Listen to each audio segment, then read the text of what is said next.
மூன்றாவது விஷயம், பிளாஸ்டிக் பொருட்களை நீங்கள் தண்ணி குடிக்கணும். பிளாஸ்டிக்கில் நீங்கள் தண்ணி பானங்கள் குடிக்கிறது, நீங்கள் என்ன செய்வீங்க, வீட்டில் ஃப்ரிட்ஜில் இந்த மினரல் வாட்டர் வர பாட்டில் இருக்குது, சோடா பாட்டில் இருக்குது. இந்த பாட்டில்களை ஃப்ரிட்ஜில் தண்ணி வச்சு அதை தான் திரும்ப குடிப்பாங்க. இப்போ வீடுகள் அந்த கிளாஸில் வைக்கிறத விட அந்த பாட்டில் ஈஸி, பரிமாறத்துக்கு லேஸ். அதுக்காக வேண்டி ஒரு கொக்கோ கோலா வேணா அந்த பாட்டிலையே திரும்ப திரும்ப நாங்கள் என்ன செய்கிறோம், பயன்படுத்துகிறோம். இந்த பிளாஸ்டிக் பாட்டில் இருந்தாங்க, இந்த பிளாஸ்டிக் பாட்டிலில் எந்த பிளாஸ்டிக்காக இருந்தாலும், பிளாஸ்டிக் பாட்டிலாக இருந்தாலும் சரி, பிளாஸ்டிக் ஜொக்காக இருந்தாலும் சரி, நீங்கள் கடையில் விற்கிற ஒட்டை பாட்டிலாக இருந்தாலும் சரி, இந்த எல்லா பாட்டிலையும் எல்லா பிளாஸ்டிக்லேயும் Q9 இதில் Q9 ஒரு நச்சு பதார்த்தத்தை கலந்திருக்கிறாங்க. Q9 என்று சொல்கிற நச்சு பதார்த்தம் இந்த பாட்டில் அடியில் பார்த்தீங்கன்னா இதில் ஒரு முக்கோணமாக ஒரு அடையாளம் போட்டிருக்கு. ஒரு முக்கோணம், அம்புக்குறியா ஒரு முக்கோண அடையாளம் போட்டிருக்குது. இந்த முக்கோண அடையாளத்துக்குள்ள முதலாம் நம்பர் போட்டிருக்குது. இந்த பாட்டிலில் இப்போ முதலாம் நம்பர் போட்டிருக்குது. 1, 2, 3. இந்த 3 நம்பரும் போடப்பட்டால் இதை 2வது தடவை பாவிக்கக்கூடாது. இதோட வாரத்தை குடிக்கலாம். திரும்ப இதில் தண்ணி ஊற்றி, இப்போ இதில் தண்ணி குடிச்சிருக்கிறாங்க. இப்போ திரும்ப இதில் தண்ணி குடிக்கும்போது என்ன செய்தென்றால் இதில் இருக்கிற Q9 அந்த நச்சு பதார்த்தம் நம்மளோட உடம்புக்குள்ளே போகுது. அது நேர நம்முடைய மூளையில் மெமோரி செல்ஸை தாக்குது, ஞாபக சக்தி குறைவு ஏற்படுது. இன்றைக்கு பாருங்க, ஷாஃபி ரஹ்மத்துல்லாஹி அலைஹி அவங்க, இமாம் புகாரி ரஹ்மத்துல்லாஹி அலைஹி அவங்க எத்தனை லட்சம் ஹதீஸ்களை பாடமாக்குறாங்க. நமக்கு அம்மையா சூறாவுக்குள்ளேயே பாடமாக்குறது ரொம்ப கஷ்டமாக இருக்குது. ஏன்? நம்முடைய உணவு பழக்கத்திலேன்றப்ப தவறு இருக்குது. அப்போ இந்த பிளாஸ்டிக் பொருளை முக்கோணம் போட்டு 1, 2, 3 அடையாளங்கள் போடப்பட்டிருக்குமாக இருந்தால் அது வந்ததை பாவிச்சுட்டு வீசுங்க, அல்லது இதை வேறு எதுக்காவது மண்ணை போட்டு சுத்தராக்கு வைக்கலாம், தொழுறதுக்கு முன்னுக்கு வைக்கலாம், கலர் தண்ணி வச்சு வீட்டில் பூனை வராமல் வைப்பாங்க, நாய் வராமல் வைப்பாங்க, அதுக்கு வைங்க. அல்லது வேறு ஏதாவது மருந்து வைக்கிறதுக்கு, உங்களோட பூக்கண்டுக்கு பயிருக்கு வைக்கிற மருந்து நாம பாவிக்காத வேறு எதுக்காவது பயன்படுத்துங்க, அழகுக்கு வைங்க. வேறு தண்ணி எடுத்துக்கிட்டு பாத்ரூம் போகிறதுக்கு, தண்ணி ஊற்றுறதுக்கு, வெட்டிட்டு அதை கப்பாக பயன்படுத்தலாம், இதுக்கெல்லாம் பயன்படுத்தலாம்.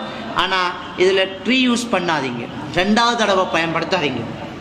மற்றது, நீங்கள் கடையில் வாங்குறீங்க பிளாஸ்டிக் பாட்டில், அதில் எல்லாம் 5ஆம் நம்பருக்கு மேலே இருக்கும், 4, 5, 6 இருக்கும். நீங்கள் அந்த பாருங்கள், எல்லா பிளாஸ்டிக்லேயும் அதில் முக்கோணம் போட்டு அதில் நம்பர் போட்டிருக்கும், வேறு 3க்கு மேலே போட்டிருக்கும்.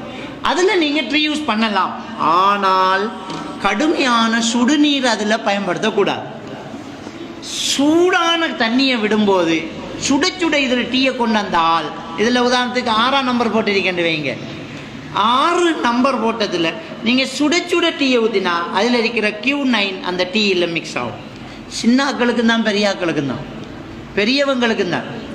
எனவே இந்த பிளாஸ்டிக்கில் உள்ள ஒரு பிரச்சனை தான். அதனால் நம்முடைய நாட்டு கவர்மெண்ட்டில் உள்ள சட்டம் தெரியுமா, சின்ன பிள்ளைகளுக்கு டீ கொடுக்குறாங்க தானே, பிளாஸ்டிக் பொட்டில் டீ கொடுக்கறது தடை. ஆனால் நம்ம ஒருத்தருமே அதை இன்குவாரி பண்ணுறல. பக்கத்து வீட்டில் ஒரு பிள்ளைக்கு பிளாஸ்டிக் பாட்டிலில் டீ கொடுக்குறாங்கன்னு சொன்னால் நாங்கள் 119க்கு அடித்து சிறுவர் உரிமை பாதுகாப்புக்கு ஒரு நம்பருக்கு அதுக்கு அடித்த உடனே அவங்கள ரிமாண்ட் பண்ணிடுவாங்க, தடை. ஆனால் பிளாஸ்டிக் பாட்டிலில் டீ கொடுக்குறதா இருந்தால் வேறு ஒரு கப்பில் ஆற்றி சூட நல்லா தணிச்சிட்டு பிறகு அதில் ஊற்றி குடிக்கலாம், விளங்கிட்டா?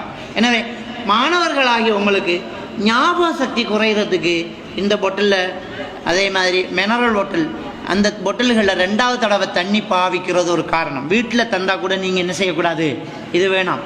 ஒரே தடவை தான், ஒரு 30 ரூபா 40 ரூபாய்க்கு அந்த பாட்டிலில் வேண்டலாம். ஒரு 100 ரூபா 200 ரூபாய்க்கெல்லாம் இருக்குது. 30 ரூபாவிலேருந்து 100 200 ரூபாய்க்கெல்லாம் அந்த பாட்டில் இருக்குது, என்ன வச்சுக்கிறாங்க, ஒட்டை பாட்டில். அந்த பாட்டிலில் நீங்கள் சூடு இல்லாமல் ஆற வச்ச தண்ணியைத்தான் அதில் என்ன செய்யணும், எடுக்கணும். ஸ்கூலுக்கு போகும்போதும் மதரசாவுக்கு போகும்போதும் அதைத்தான் நீங்கள் என்ன செய்யணும், பயன்படுத்தணும். அதை நீங்கள் பயன்படுத்திட்டீங்கன்னு சொன்னால் உங்களுக்கு நல்ல ஞாபக சக்தி ஏற்படுறதுக்கான சந்தர்ப்பங்கள் என்ன செய்யும், அதிகமாக இருக்கும். எனவே ஞாபக சக்தியை கூட்டுறதுக்கு இதை நீங்கள் செய்யுங்க, தவிர்த்து கொள்ளுங்கள். உணவில் நீங்கள் ஞாபக சக்தியை கூட்டுறதுக்கு உணவில் நீங்கள் சில பழக்கங்களை கொண்டு வரணும். இன்னைக்கு சின்ன பிள்ளைகள் உங்களுக்கு எப்போவுமே மீன் இறைச்சி மட்டும்தான் பிடிக்கும்.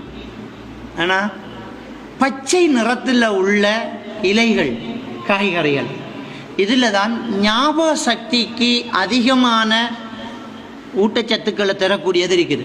நம்முடைய மூளையில் ஞாபக சக்திக்கு தேவையான மெட்டீரியல் தங்கம். என்ன தங்கத்தை சாப்பிடலாமான்னு கேட்பீங்க. அது தங்கம். இந்த தங்கம் கூடுதலாக மூளைக்கு போய் சேரக்கூடியது வல்லாரை கொட்டுக்கொள்ளையில் இருக்குது. கொட்டுக்கொள்ளைன்னு சொல்லுவாங்கள்ல, வல்லாறு சிங்களத்தில். நீங்கள் ஃபார்மஸில் போய் ஞாபக சக்தியை கூட்டுறதுக்கு டெப்லெட் தாங்கன்னு கேட்டால் ஒரு டெப்லெட் தருவாங்க. அந்த டெப்லெட்டோட பேர் கொட்டுக்கொள்ளை. பராக்கா தயாரிப்பில் வல்லாரையால், கொட்டுக்கொள்ளையால் ஒரு கேப்சூல் வருது. ஒரு பாட்டில் 350 ரூபா. அதில் பேரே கொட்டுக்கொள்ளை. ஏன் நாம் அப்படி போகணும்? நம்ம வீட்டில் வல்லாரை சாப்பிடுவோம். நீங்கள் உங்கள் பிள்ளைகளுக்கு அடிக்கடி வல்லாரை கீரையை சமைச்சு கொடுங்க. ஒரு வாரத்தில் 2-3 நாளைக்காவது வல்லாரையை கொடுங்க, பச்சையாக கொடுங்க. அவிச்சால் அதில் உள்ளது இல்லாமல் போகும் வல்லாரை. அதே மாதிரி நல்ல பச்சை நிறத்தில் உள்ள கீரை வகைகள், தூதுவளை இலைன்னு சொல்லுவாங்கன்னு, இது மாதிரி பச்சை நிறத்தில் உள்ள காய்கறிகள், பிப்பிங்காய், இது மாதிரியான விஷயம். இது நீங்கள் பச்சையாக சாப்பிட்றது சலாது வகைகள் உங்களுக்கு ஞாபக சக்தியை அதிகப்படுத்தக்கூடியதாக இருக்கும்.